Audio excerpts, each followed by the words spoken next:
අද 2021 ජූනි 9 බදාදා සිරස්තල උකුස්සා හෙළිකල ගාල්ලේ අයථා එන්නත්කරණයට මුල් වූ සෞඛ්‍ය ලොක්කන්ට වැඩවරදී දෙදෙනෙකුට ස්ථානමාරු ගැබිනි මව්වරුන්ටත් කොවිඩ් එන්නත දීම ඇරඹේ. නාන කාමරයකින් හමු වූ කොවිඩ් එන්නත් තොගයක් නිසා වතුපිටිවල රෝහල කැළඹේ. කොවිඩ් මරණ 1800 පනි.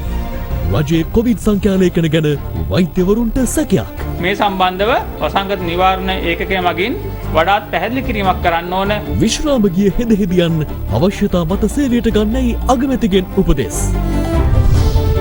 නිරෝධායන නීති කඩමින් කැස්පෑවේ උපන්දින සාදයක්. සංචරණ සීමා මැද සිදු කළ දැව ජාවාරම්භක තතු හෙළිවේ.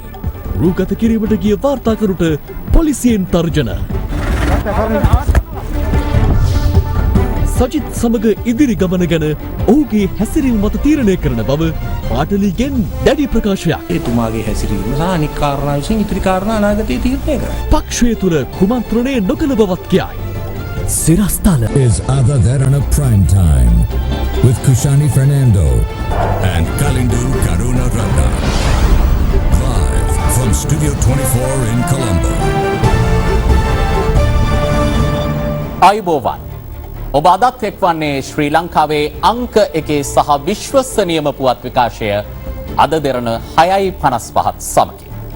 ගාල්ලේ සිදු වූ අයථා එන්නත්කරණය පිළිබඳ සෞඛ්‍ය අමාත්‍යාංශය සිදු කළ මූලික පරීක්ෂණයේ ප්‍රතිඵලයක් ලෙස ගාල්ල ප්‍රාදේශීය සෞඛ්‍ය සේවා අධ්‍යක්ෂවරයා හා ප්‍රාදේශීය වසංගත රෝග අධ්‍යක්ෂවරයා වහාම එම තනතුරු වලින් ඉවත් කර ස්ථානමාරු වීම ලබා දී තිබෙනවා. ඒකුත් 7 වෙනිදා අද දෙරණ උකුස්සා රට හමුවේ කළ අනාවරණයේ ප්‍රතිඵලයක් ලෙසයි.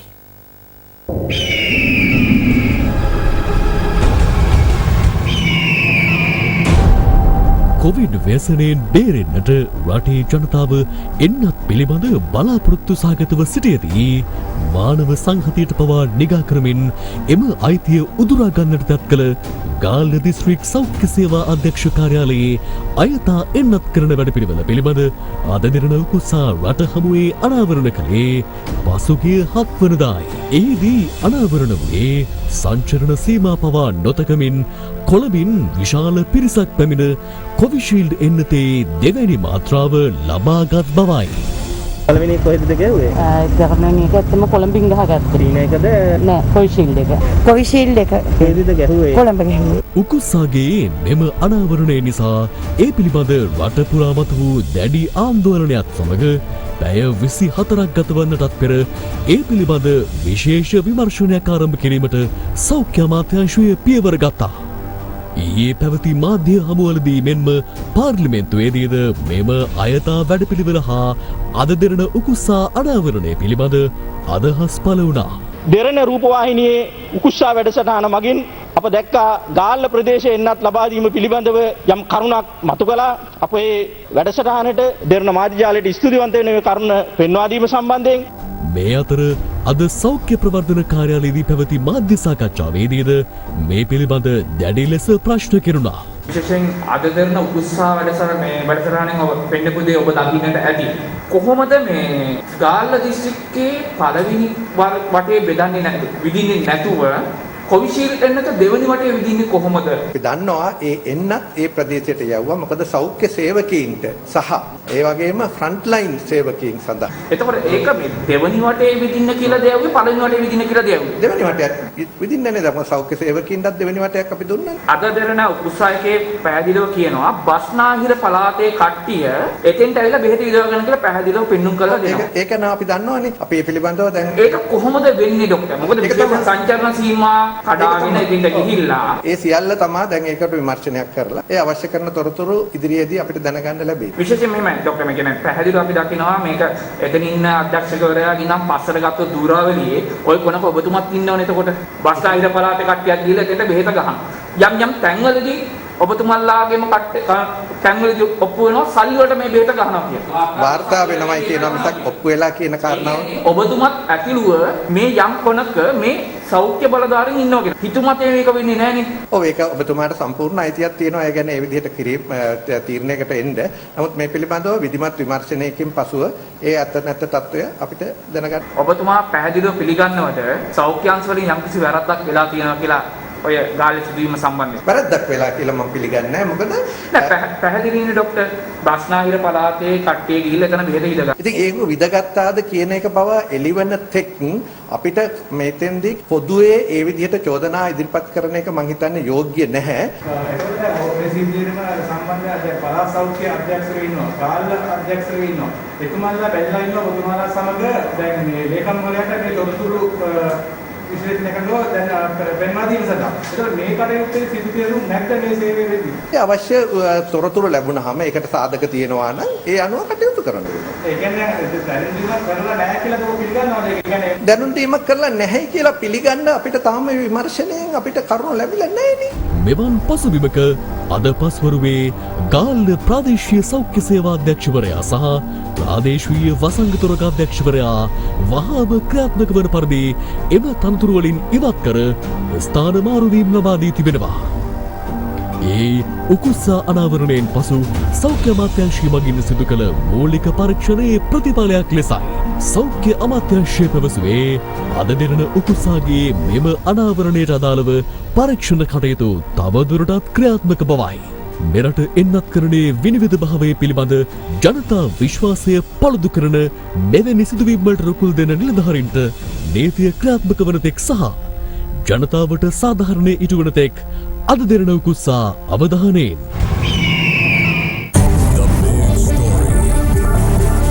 විෂබීජනාශක නියම සබන් යොදා දෑත් සෝදන්. ඔන්ලයින් රීචාර්ජ් එකට 50ක bonus. BOC smart online banking සෝබා Ceylon. AIA insurance. Mortein vaporiser. මෙරටින් වාර්තා වූ සමස්ත කොවිඩ් මරණ සංඛ්‍යාව 1800 සීමාව ඉක්මවා තිබෙනවා. ඒ තවත් කොවිඩ් මරණ 54ක් සෞඛ්‍ය සේවා අධ්‍යක්ෂ ජෙනරාල්වරයා ඊයේ තහවුරු කිරීමත් සමගයි. රජය එකවර තහවුරු කළ වැඩිම කොවිඩ් මරණ සංඛ්‍යාවද මෙයයි.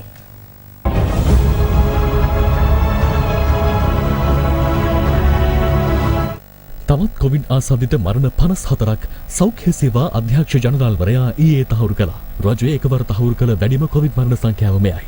මෙම මරණ පසුගිය මැයි 10 වනදා සිට ජූනි 7 වනදා දක්වා අතර කාලයේ සිදු වූ මරණ බවයි රජයේ ප්‍රවෘත්ති දෙපාර්තමේන්තුව සඳහන් කළේ.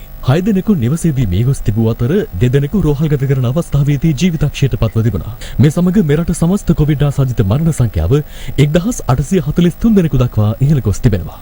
කොවිඩ් 3 වන දළයේ ව්‍යාප්තිය සිදු වුණු පසුගිය අප්‍රේල් මාසය තුළ රජය තහවුරු කළ සමස්ත කොවිඩ් මරණ සංඛ්‍යාව 110ක්. ඉන් පස්සේ කොවිඩ් මරණවල ශීඝ්‍ර වර්ධනයක් පෙන්නුම් කරපු මැයි මාසය තුළ රජය තහවුරු කළ සමස්ත කොවිඩ් මරණ සංඛ්‍යාව 806ක් දක්වා ඉහළ ගියා.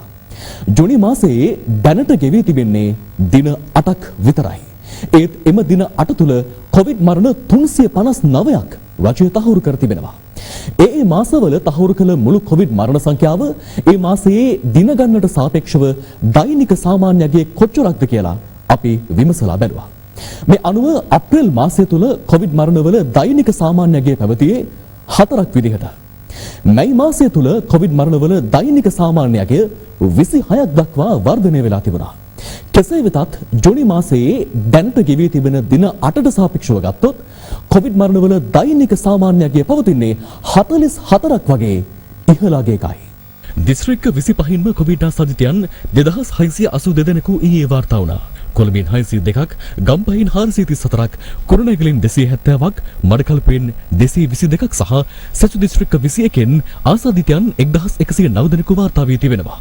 නාවලපිටිය සෞඛ්‍ය වෛද්‍ය නිලධාරී බල ප්‍රදේශයේ පුද්ගලයන් 60 දෙනෙකුට සිදු කළ PCR පරීක්ෂණ වලින් 41 දෙනෙකු කොවිඩ් ආසාදිතයන් ලෙස හඳුනාගෙන තිබෙන අතර ඉන් 7 දෙනෙකුම එකම පවුලේ සමාජිකයින් වෙනවා. පහුගිය සතියට සාපේක්ෂව රෝගීන්ගේ සුළු වැඩිවීමකුත් මරණ 128කින් විතර වැඩිවීමක් තමයි පෙන්වුම් කරන්නේ.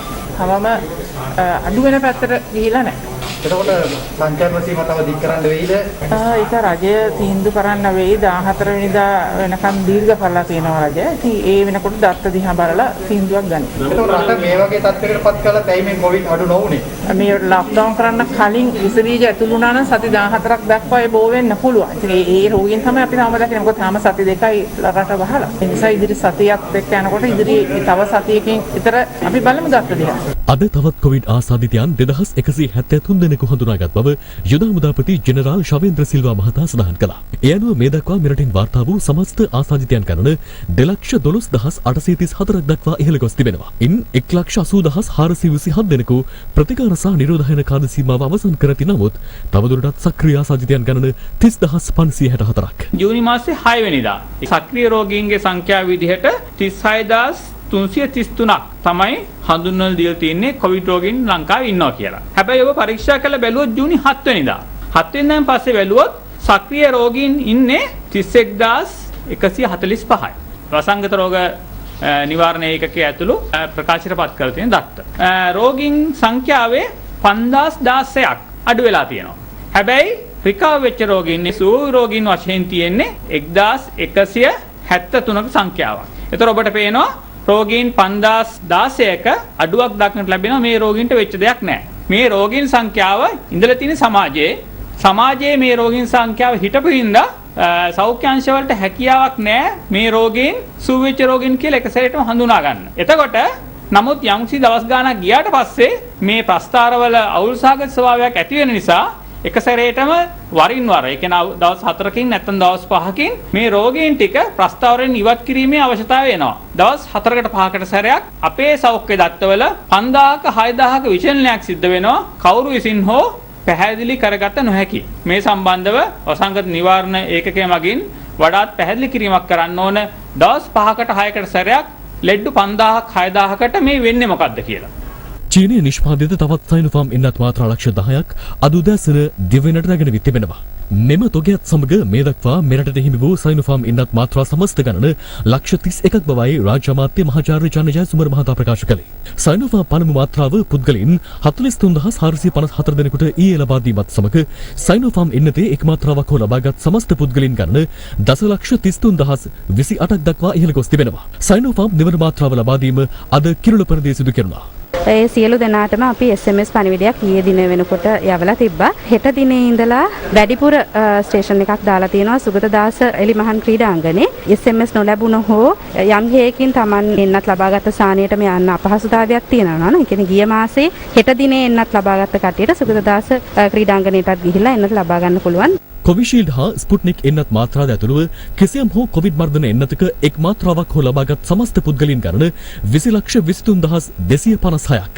දියවැඩියාව අදරුදර පීඩනය සහ පිළිකා වැනි බොහෝ නොවන රෝග හේතුවෙන් විවිධ සංකලතාවට මුහුණ පෑමේ අවදානමක් සහිත වයස අවුරුදු 35ට වැඩි ගැබිනිමවරුන් සඳහා පළමු වරට කොවිඩ් මර්ධන එන්නත් ලබා දීම අද ආරම්භ වුණා.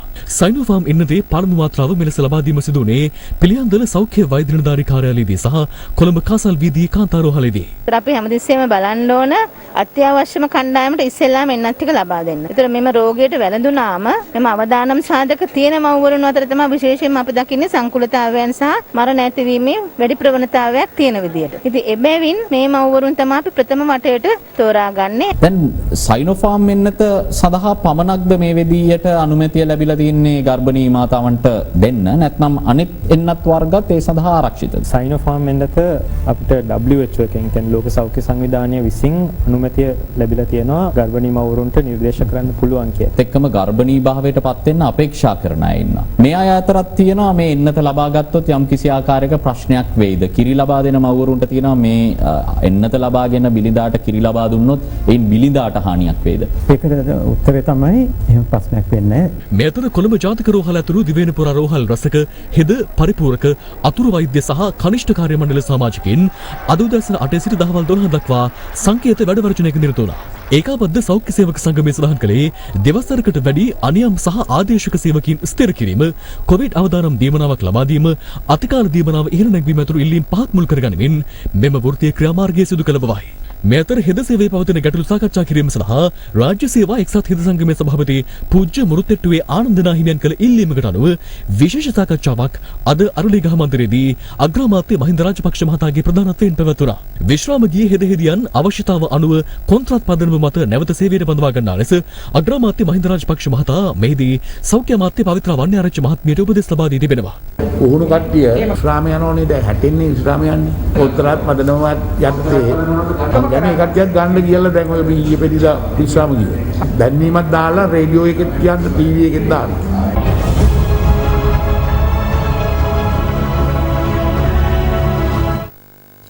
මේ අතර කොවිඩ් මර්ධන එන්නත්කරණය සම්බන්ධයෙන් ගම්පහ වතුපිටිවල රෝහලේ අද නොසන්සුන්කාරී තත්ත්වයක් ඇති වුණා.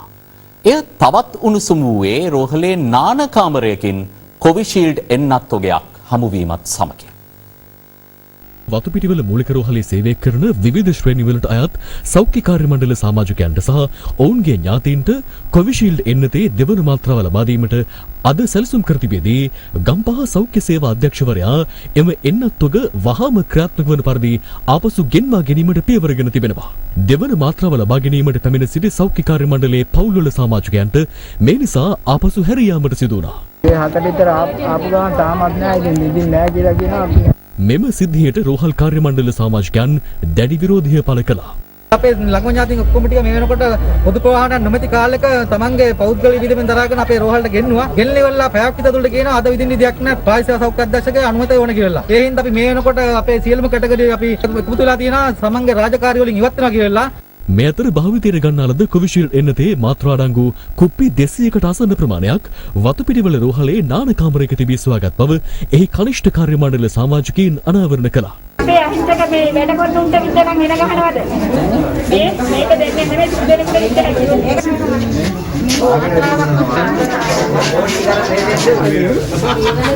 මේ පිළිබඳ අප වතුපිටිවල රෝහලින් විමසීමක් කළා.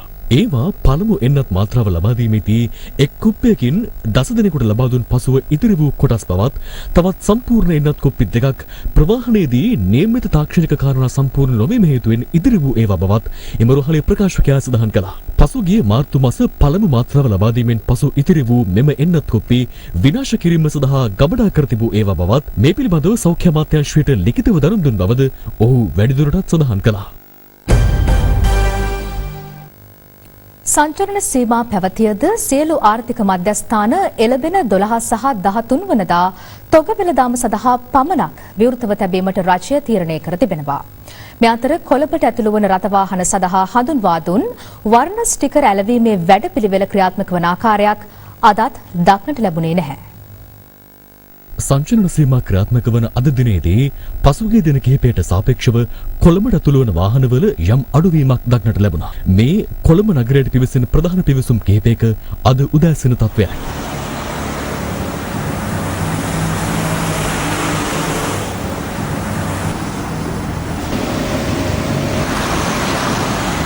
කෙසේ වෙතත් අද දිනේ කොළඹට ඇතුළු වන කිසිදු පිවිසුමක වර්ණ ස්ටිකර් ඇලවීමේ වැඩපිළිවෙල ක්‍රියාත්මක වන ආකාරයක් දක්නට ලැබුණේ නැහැ.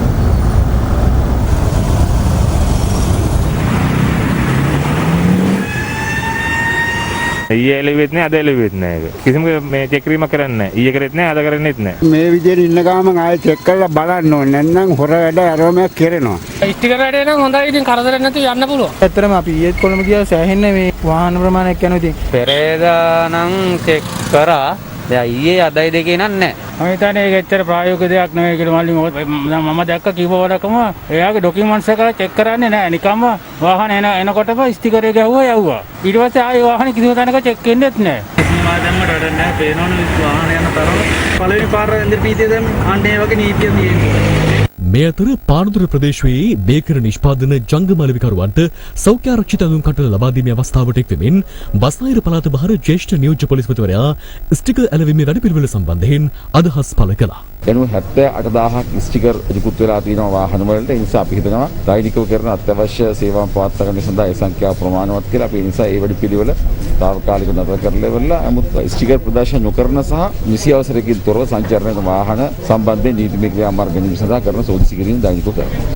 සංචලන සීමා කඩ කරමින් කැස්බෑව හල්පිට ප්‍රදේශයේ හෝටලයක පවත්වමින් තිබූ උපන්දින සාදයක් ඊයේ රාත්‍රියේ කැස්බෑව පොලිසිය විසින් වටලනු ලැබුවා. එහිදී කාන්තාවන් 5 දෙනෙකු ඇතුළු පුද්ගලයන් 10 දෙනෙකු පොලිස් අත්අඩංගුවට ගෙන ඇති අතර ඔවුන් අද කැස්බෑව මහේස්ත්‍රාත් අධිකරණයට ඉදිරිපත් කිරීමෙන් පසුව ඔවුන් සම්බන්ධයෙන් නිසි සෞඛ්‍ය ආරක්ෂිත පියවර අනුගමනය කරන ලෙස මහේස්ත්‍රාත්වරයා නියෝග කළා. අනුරාධපුර මාකට් පෙදෙසේ පිහිටි සතොස ශාඛාවේ මත්පැන් අලුවිසලේ මත්පැන් තොගයක් අස්ථානගත වූ බවට ලද පැමිණිල්ලකට අනුව අනුරාධපුර පොලිසිය විමර්ශනයක් ආරම්භ කර තිබෙනවා. විමර්ශනය ආරම්භ කිරීමත් සමග සුරාපදු නිලධාරීන් පැමිණ අද පෙරවරුවේ එම අලුවිසලට මුද්‍රා තැබුවා. අද දින උදෑසන 6න් අවසන් වූ පැය 24ක කාල පරිච්ඡේදය තුළ නිරෝධායන රීතීන් උල්ලංඝනය කළ පුද්ගලයන් 1034ක් පමණ අත්අඩංගුවට ගෙන තිබෙනවා. මේ අතර බුත්තල ප්‍රදේශයේ සිට සංචලන සීමා උල්ලංඝනය කරමින් පැමිණි ලොරි රථයකින් සිදුව ප්‍රදේශයේ ඇඟලුම් කර්මාන්ත ශාලාවකට බලපත්‍ර රහිත කොහොඹදව මිලදී ගැනීමක් සම්බන්ධයෙන් ගම්පහ දිසා වන සංරක්ෂණ ඒකකයේ නිලධාරීන් අද වැටලීමක් සිදු කළා. වහිනාන්නේ මේ දරලොත් අපි අරන් ආවේ. මේකට බලපත්‍ර නැද්ද? එතකොට ඔය චෙක් පොයින්ට් එකකින්වත් අහුන්නේ නැද්ද මේ බලපත්‍ර අරන් එද්දි? එච්චර දර වෙනකොට තිබුණේ නැහැ. එම අවස්ථාවේ හිපැමිණි සිදුව පොලිස් නිලධාරීන් සහ තවත් පුද්ගලයෙකු සිදුවීම පටිගත කරමින් සිටි අද දින ප්‍රාදේශීය වාර්තාකරුවාට බාධා කරනු ලැබුවේ මෙලෙසින්. මේ ඔක අරගෙන යන්න උගෙන් දෙයක් ආලා. ඔයා කියන්නේ යන්න. මොනවද වෙන්නේ කරන්නේ? නවත්තන්න. ඒ වාගොත් මාධ්‍යයෙන් මම කවරා උදුරන්නේ. මම නවත්තන්න. ඔක නවත්තන්න. රාජකාරී කරාද? අපි ආයෙත් රාජකාරී තමයි යන්නේ. මාත් කරන්නේ. ඔක පොලිස් කරනවා. ඔයා මෙතන කැමරාවක් අල්ලගෙන නිකන් මේ සෝබන දාන්න එන්න බා. මේ මාධ්‍යෙන් ඔයා යන්න අපි මේක බේර රාජකාරී බාධා කිරීම මට පුළුවන් බේර ගන්න ඔයා යන්නකෝ. මේ අතර සංචලන සීමා ක්‍රියාත්මකව පැවතියද දිවයිනේ සියලු ආර්ථික මධ්‍යස්ථාන එළඹෙන 12 සහ 13 වනදා තොග වෙළඳාම සඳහා පමණක් විවෘත කරන බව කෘෂිකර්ම රාජ්‍ය අමාත්‍යාංශය අද නිවේදනය කළා. දිවයිනේ සියලු ආර්ථික මධ්‍යස්ථාන තොග වෙළඳාම සඳහා පමණක් අද දිනේද විවෘතව පැවතියත් එළවලුවල මිල ඉතා ඉහළ මට්ටමක පැවති බව වෙළඳුන් පැවසුවා. පෝංචි 240යි සිල්ලර මිල විකුණන්නේ. කැරට් 240යි, මාළු මිරිස් 400යි, ගෝවා 200යි, ලීස් 240යි. ඒ වගේ තමයි යන්නේ අල 200යි, කීලෝ 120යි. මම මේකම ග්‍රෑම් 250, 80යි, 90යි, 100යි, 110යි ඒ වගේ තමයි යන්නේ. නුවරඑළියාරේ මේ එළවලු විකුණ ගන්න බෑ කියලා කියනවා. ඒ වුණාට අපිට ගන්න ගියාම මේ ගිනි ගණන්. දැන් මම දාර ගත්තා, මාළු ගත්තා, මාස් ගත්තා. එකක්වත් අඩු නෑ. ජීවිතේ නමාරේ මිනිස්සුන්ට. මිල ඉහළ යාමක් තමයි තිබෙන්නේ. අද දිනේදී විශාල පාරිභෝගිකයන් පිරිසක් තොග එළවලු මිලදී ගැනීම සඳහා පැමිණියත් මේ මිලෙහි තත්ත්වය උඩ නැවත වුන් හැරිලා ගියා. ආර්ථික මධ්‍යස්ථානවල එළවලු සහ පළතුරු තොග මිල ගණන් ඉහළ යාම හේතුවෙන් ජංගම වෙළඳුන්ද අපහසුතාවයට පත්ව සිටිනවා. ඔයගොල්ලෝ යන්නේ හැරිලා. අද ගිනි ගණන්නේ මිනිස්සුන්ගේ දෙලි කනවනේ වෙලින්දන්න ගොවියටවත් නැහැ මේ වගේ ප්‍රතිලාභ හම්බෙන්න මේ අතරමැදියෝ තමයි මේවා හම්බ කරන්නේ. 40 නම් මේ ඇවිල්ලා 200යි. ඔයගොල්ලෝ එළවලු ගත්තද? ටික ටික අරගෙන යනවා. ඉතින් අර කරන්න දෙයක් නැති හින්දා. ලාස්ට් ජීවත් වෙන්න තමයි කරන්නේ. කෙසේ වෙතත් මිල ගණන් ඉහළ යාම හේතුවෙන් අවසානයේ පීඩාවට පත්ව ඇත්තේ පාරිභෝගික ජනතාවයි. බෑදරවි ගැටපොල් කරලයි සක්කයි කියලා දෙතියි. බඩු මිල ගිනි ගණන් ආයි කියන්න නැහැ ගිනිම ගණන්. ජීවත් වෙන්න බෑ මොන වේද කියලා හිතා ගන්න බෑ අපට නම්. මෙවැනි වාතාවරණයක් තුළ නොච්චාගම සහ ගල්නෑව ප්‍රදේශවල පළතුරු වගාකරුවන්ට සිය අස්වනු අලුවි කර ගැනීමට නොහැකිව විනාශ වී යන අයුරු බලා සිටීමට සිදුව තිබෙනවා. පියල් 5කටවත් දී ගන්න විදියක් නැහැ. වෙලෙන්දෝ එන්නේ ගස් යට කුණු වෙලා වැටෙනවා. බලධාරීන් කියන්නේ මේ ගස් ලැබුවට වඩා හොඳ මිලක් ගෙනලා දෙන්න. මෙච්චර වියදම් කරලා කියලා තෙල් කඩාගෙන වැටිලා ඒවා දී ගන්න ක්‍රමයක් නැහැ. මේ බාන්න ඉදිරිය මේ දැන් අලු කේලොත් කන්න වෙලා තියෙන අපිට. ඒක තමයි කියන්නේ දැන්. මෙතර පෑලියගොඩ මධ්‍යම මත්ස්‍ය වෙළඳ සංකීර්ණයේ මත්ස්‍ය වෙළඳාම අවම මට්ටමක පැවතීම පිළිබඳව වෙළඳුන් අදත් චෝදනා කළා. මිල අඩු ඒ වුණත් මිනිස්සු එන්නේ මාළු ගන්න. මාළු ඔක්කොම හැමදාම අයිස් දාගෙන ඉතුරු වෙලා තියෙනවා. දැන් දිවරා මාත්‍යාංශයෙන් කියනවා මාළු වලට ප්‍රශ්නයක් නැහැ. මේ මාළු මිලදී ගන්නවා කියලා. මාළු මිලදී ගන්න බව පෙන්නේ නැහැ. ඔබතුමාට පුළුවන් නම් මට පෙන්නන්න බලන්න කවුද අමාත්‍යාංශයෙන් ගන්න කවුද වක්කින නිලධාරියා කියලා. එහෙම කෙනෙකුත් නැහැ. බ්‍රසීලය මේ වන විට කෝවිඩ් 3 වන රැල්ලක් පැතිරීමේ තර්ජනයකට මුහුණ පා ඇතැයි විදේශ මාධ්‍ය වාර්තා කරනවා. එමෙන්ම කෝවිඩ් ව්‍යාප්තිය පාලනයට රටටම දැඩි සංචරණ සීමා පනවා ඇතත් මැලේසියාවේ ආසාදිතයින් වාර්තා වීම තවමත් පහළ ගොස් නැහැ. කොවිඩ් ආසාදිතයින් වේගයෙන් ඉහළ යාම නිසා මැලේසියාව මේ වන විට මුහුණ දී ඇත්තේ දැඩි අර්බුදයකටයි. වසංගතයේ පාලනයට ජොනි පළමුවන දා සිට රට මුළුමනින්ම වසා දැමුවත් ආසාදිතයින් වාර්තා වීම ක්‍රමයෙන් ඉහළ යමින් ඇති අතර දැනටත් එරටින් දෛනිකව ආසාදිතයන් 5000 ඉක්මවා යමින් වාර්තා වනවා. මෙවන් පසුබිමක එරට සෞඛ්‍ය අධ්‍යක්ෂ ජෙනරාල් වරයා අද අනාවරණ කළේ එරට රෝහල්වල දැඩි සත්කාර ඒකක උපරිම ධාරිතාවයට පැමිණ ඇති බවයි.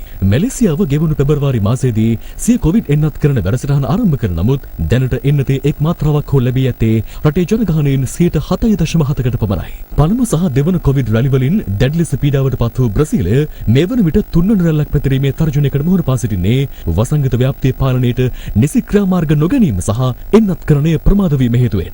ඊයේ එරටින් 50,000 ඉක්ම වූ ආසාදිතයන් පිරිසක් හඳුනාගත් අතර වාර්තා වූ මරණ සංඛ්‍යාව 2600කට අධිකයි. මේ අතර පැතිර යන නව කොවිඩ් පොකුරු පාලනය කිරීමට නගරයේ සියලු සිනමාහල්, රංගශාලා, රාත්‍රී සමාජශාලා සහ ගෘහස්ත විනෝදස්ථාන වසා දැමීමට චීනයේ ග්වෙන්ජෝ නගරයේ බලධාරීන් තීරණය කළා. සෞඛ්‍ය අංශවලට අනුව එහි ඩෙල්ටා කොවිඩ් ප්‍රභේදය පැතිර යන අතර පසුගිය මැයි 21 වෙනිදා සිට නගරයෙන් වාර්තා වූ ආසාදිතයින් සංඛ්‍යාව 100 ඉක්මවා තිබෙනවා. ගෝලීය කොවිඩ් ආසාදිතයින් සංඛ්‍යාව මේ වන විට 17 කෝටි 50 ලක්ෂයකට ආසන්න වෙමින් පවතින අතර සිදු වූ මරණ ගණන 37 ලක්ෂ 63,000කට අධිකයි. සමගි ජනබලවේගයේ සමග තමාගේ දේශපාලන අනාගතය සජිත් ප්‍රේමදාස මහතාගේ හැසිරීම සහ තවත් කාරණා මත තීරණය වනු ඇතැයි එම පක්ෂයේ පාර්ලිමේන්තු මන්ත්‍රී පාටලී චම්පික රණවක මහතා පවසනවා. පක්ෂය තුළ කුමන්ත්‍රණයක් ක්‍රියාත්මක වන්නේ දැයි අද කොළඹ පැවති ප්‍රවෘත්ති සාකච්ඡාවකදී මාධ්‍යවේදීන් නැගූ ප්‍රශ්නයකට පිළිතුරු දෙමින් ඔහු පැවසුවේ තමා එම චෝදනා මුළුමනින්ම ප්‍රතික්ෂේප කරන බවයි.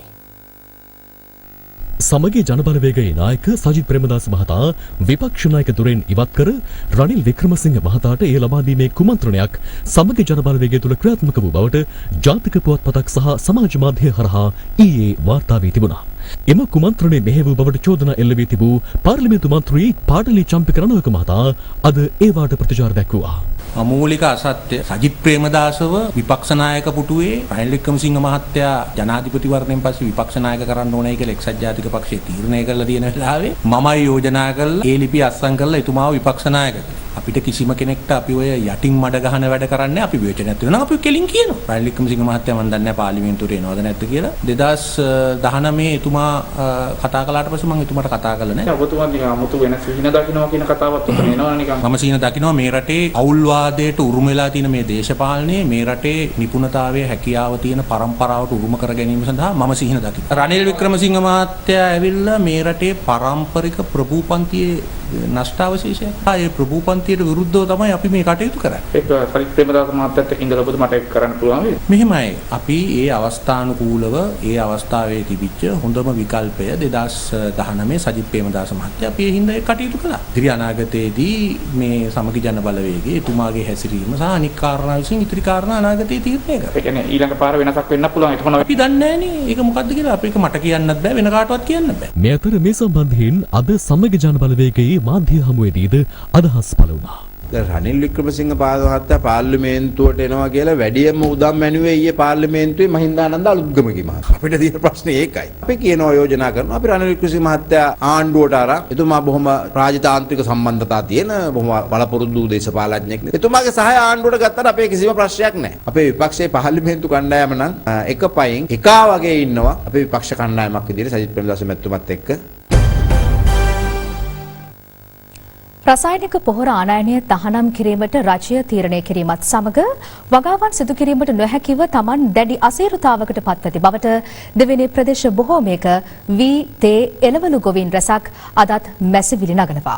කෙසේ වෙතත් නව තාක්ෂණය යොදා ගනිමින් මෙරට තුළ සම්පූර්ණයෙන් කාබනිකව ගොවිතැන් කිරීමේ හැකියාව පවතින බවයි රජයේ වෛද්‍ය නිලධාරීන්ගේ සංගමයේ සභාපති විශේෂඥ වෛද්‍ය අනුරුද්ධ පාදනී මහතා පවසන්නේ. කාබනික පොහොර භාවිතය ව්‍යාප්ත කිරීම සඳහා රසායනික පොහොර ආනයනය තහනම් කිරීමට රජය තීරණය කිරීමත් සමග ප්‍රදේශ රසයක ගොවීන් දැඩි අසීරුතාවයට පත්ව සිටිනවා. අනුරාධපුර නොච්චියාගම ලිඳවැව රූකඩ ප්‍රදේශයේ වී ගොවීන් මෙම තත්වයෙන් දැඩිව පීඩාවට පත්ව ඇති පිරිසක්. හරියට මාසෙයි දවස් දෙකක් විතර ගෙවිලා තියෙනවා. දැන් ගොයමේ කිසිම වර්ධනයක් නැහැ මේ වෙනකන්. මේකට පොහොර වැදුවා නම් මේ වෙනකොට මේක නියම උඩ එන්න ඕනේ. රජේ පොහොරක් නැහැ දැන්. කඩේ පොහොරක් නැහැ. දැන් මේවට ගන්න කෘමිනාශකත් මොනවාකුත් නැහැ. තේ වගාවට යොදන පොහොර හිඟවීමෙන් හිනිදුමු පත්තුවේ සහ මොරවක් කෝරළේ කුඩා තේවතු හිමියන්ද මුහුණ පාත්තේ දැඩි අපහසුතාවයකටයි. බලන්න මේ දළු වල හැටි. හැම තේ කර්මාන්ත ශාලාවකම ඉල්ලන්නේ හොඳම දළු. නමුත් මේ ඇත්තටම බැලුවොත් මේ දළු හොඳම දළු වලට ගන්න බැහැ කියලා තේ කර්මාන්ත ශාලා හිමියෝ පවා කියාවි. දළු රතු පාට වෙලා තියෙන්නේ පොර නැතුව. එක දැල්ලක්වත් කොළ පාට වෙන්නේ නැහැ. කවදාකවත් අපිට මේ ආදායමක් ගන්න බෑ කොම්පෝස්ට් පොර වලින්. ඒක නිසා අපි දැනුවත් කරන්න කොහේ හරි පොහොර ප්‍රමාණයක් නැත්නම් 아무ත් මේ පොහොර ටික අපි වැඩිපුර පොහොර ලබා දෙන්න ඒ තමන්ගේ දළු ගානට විශේෂයෙන්ම තේ සඳහා දළු ඒ නිෂ්පාදනය කරන ප්‍රමාණයට අනුව ඒ පොහොර ලබා දෙන්න කටයුතු කරනවා. රසායනික පොහොර නොමැතිකමින් පොළොන්නරුව ඇලහැර බටුහේන ගගියාය ප්‍රදේශයේ ලොකු ලුණුකවින්ද දැඩි පීඩාවට පත්ව සිටිනවා. ලුණු ගෙඩියක් මේ තරම් ලොකු වෙන්න පොහොර කොච්චර අපි යොදන්න ඕනද? යොදන්න අපිට පොහොර රටයක්වත් නැහැ. කාබනික පොහොර දාලා අපි කවදාවත් කරලත් නැහැ. කරන්න පුරුද්දකුත් නැහැ. අපි ඔය කල්ලාතු එහෙමනම් කියන්න ඕනේ. අපි කියන්නේ මේ හිටපු ගාම පොහොර නැහැ. මෙවන් තත්ත්වයක් තුළ කෘත්‍රිම පොහොර හිඟයක් මවාපාමින් රජයේ සහනාධාර පොහොර සංගවා වැඩි මිලට අලෙවි කළ වෙළඳසැල් වැටලීමට මාතලේ පාරිභෝගික සේවා නිලධාරීන් අද මෙහෙයුමක් ක්‍රියාත්මක කළා. අන්න යටත් තියෙන්නේ ඒකට. ඔයා පොහොර වැඩියෙන් 3000ට වික්කා කියන එකට සාහිත්‍ය තියෙනවා. රැයට හැමත් විකුණලා තියෙනවා පොහොර. දඹුල්ල ගලේවිල ප්‍රදේශයේ වෙන ස්ථාන දෙකක තිබූ පොහොර පාලන මිලට ගොවීන්ට නිකුත් කිරීමට පසුව එම නිලධාරීන් පියවර ගත්තා. පවතින පොහොර ගැටලුව සම්බන්ධයෙන් අදත් මාධ්‍ය හමු කිහිපයකදීම අදහස් පළ වුණා. සාධනීය තීන්දුවක් තමයි ජනාධිපතිවරයා ගත්තේ. තීන්දුව සම්බන්ධව පරිසරවේදීන් සහ පරිසර ක්‍රියාකාරකින් මේ රටේ මහ ජනතාව සම්පූර්ණ ජනාධිපතිවරයාත් එක්ක හිත ගන්නවා. මුළු ලංකාවෙම කසල කාබනික ද්‍රව්‍ය පරිවර්තනය කළත් අවුරුද්දකට ටොන් ලක්ෂයකට වැඩිය හදන්න බෑ. නමුත් ටොන් ලක්ෂ 200ක් 250ක් ඕන වෙනවා මේ රටේ කාබනික පොහොරෙන් පමණක් අපි මේ ගොවිතැන කරන්න යනවා. මේක කිසිසේත්ම ළඟා කරගත නොහැකි දෙයක්. ජනාධිපතිතුමාම ප්‍රකාශයට පත් කරලා තිබ්බා ප්‍රස්තවාදයට එරෙහිව සටනට නායකත්වය දුන්න රජයකට මේ අභියෝගය ජයගත හැකි කියන එක. එදා මහින්ද රාජපක්ෂ ජනාධිපතිතුමාගේ රජය ඒ සම්බන්ධයෙන් කටයුතු කරපු ආකාරය මේ වසවිසෙන්තොර ගොවිතැන්ට රටයුම් කිරීමේදීත් අපිට ආදර්ශයක් වෙනවා කියන එක තමයි අපේ අදහස. සැලසුම් සහගත ආකාරයකට ඒ අභියෝගයට මුහුණ දී ජයගත යුතු බව, ඒ සඳහා සැලසුම් සකස් කළ යුතු බව, ඒ සඳහා රටම පෙළගැසිය යුතු බව තමයි අපේ අදහස. මේ කාබනික ගොවිතැන කියන එක පිළිබඳ අපේ මේ ඉන්න සමහර කෘෂිකර්මාන්ත නිලධාරීන් ඉගෙනගෙන නැහැ. ඒ අය දන්නේ නැහැ ඒක ගැන. ඒතකොට ඒක ගැන අද ලෝකේ දියුණු වෙලා තියෙන. ඒතකොට කාබනික ගොවිතැන දියුණු කරන අර නයිට්‍රජන් ප්‍රමාණය ෆික්ස් කරලා වැඩි කිරීම සඳහා තියෙනවා අද තාක්ෂණ. ඒක නිසා බටහිර කාබනික ගොවිතැන කියන එක ඉගෙන ගත්ත අයගේ තාක්ෂණය අපි මේ රටට ගන්න අවශ්‍යයි. ඒ තාක්ෂණ ගැනීම සඳහා අපි නිහතමානී වෙන්න අවශ්‍යයි. මේ කෘෂිකර්මාන්තයන්සේ සමහර නිලධාරීන් දන්නෙත් නැහැ, දන්න කෙනකින් අහන්න ලෑස්තිත් නැහැ. අනිත් එක ඒ අය සමහර පිරිස් මේ කියන රසායන සමාගම් වලින් පැහැදිලිවම යැපෙනවා. මම හිතන්නේ මේකට අවශ්‍ය සියලුම සම්පත් අපේ රටේ තියෙනවා. විද්‍යාඥයෝ අපිට ඉන්නවා. මේක බැරි දෙයක් නෙමෙයි. මේක කරන්න පුළුවන් දෙයක්.